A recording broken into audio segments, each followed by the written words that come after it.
ধরে নেওয়া যাক এই নারীর নাম ময়না। ১৫ বছর আগে তার স্বামী দালালের মাধ্যমে ভারতে কাজ করতে গিয়ে নিরুদ্দেশ হন। তার জীবন সংগ্রাম শুরু তখন থেকেই।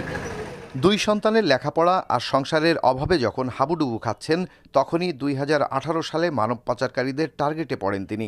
পাচারকারীদের ফাঁদে পড়ে যান সৌদি আরবে। সেখানে ২ বছরে শারীরিক নির্যাতন, লাঞ্ছনা, বঞ্চনায় জুটেছে। প্রতি মাসে শ্রমের বিনিময়ে যে টাকা পাওয়ার কথা ছিল তাও পাননি। পরে বহু কষ্টে ফিরেছেন দেশে। মেয়েদের নিয়ে খুব খাটায়। ওরা ঠিক মতো বেতন দেয় না, ধরে মারধর করে, অনেক কিছু করে, নির্যাতন অনেক। এর দেখার মতো না ভাইয়া। ওদেরকে অনেকে দৃশ্য যে না গেছে সে বুঝবে না যে ওখানের কি দৃশ্য, অনেক কষ্ট। দক্ষিণাঞ্চলের অনেক পুরুষ ও নারী বিদেশে গিয়ে আবার পালিয়ে দেশে ফিরেছেন। তাদের গল্পটা একই রকম। ওখানে বসে কান্দাকাটি করতাম, স্বামীর সাথে কথা কতি দিত না।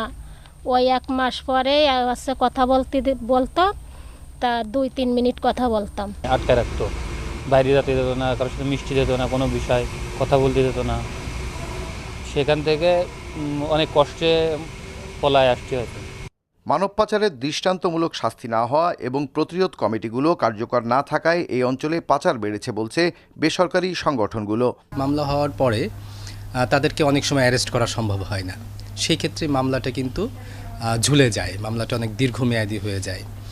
যদি কখনো কোনো পাচারকারীকে অ্যারেস্ট করা যায় বা একই সঙ্গে যদি অ্যারেস্ট করা যায়, সেই ক্ষেত্রেও পাচারকারীরা কি করে, বিভিন্ন মাধ্যমে তারা জামিন নেবার জন্য চেষ্টা করে এবং অনেক ক্ষেত্রে তারা সফল হয়। 2018 থেকে 2022 পর্যন্ত ন্যাশনাল প্ল্যান অফ অ্যাকশন এটা তৈরি হয়েছে বাংলাদেশে।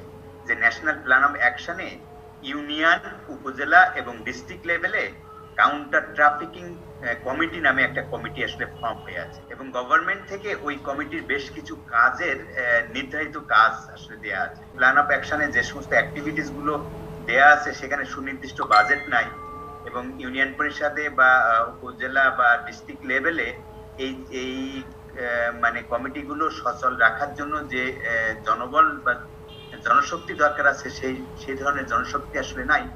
বেসরকারি সংস্থার হিসেবে গত 3 বছরে খুলনা ও সাতক্ষীরা জেলায় মানব পাচারের শিকার হয়েছে 2200 জনের বেশি মানুষ, কিন্তু শাস্তি হয়নি কোনো পাচারকারীর।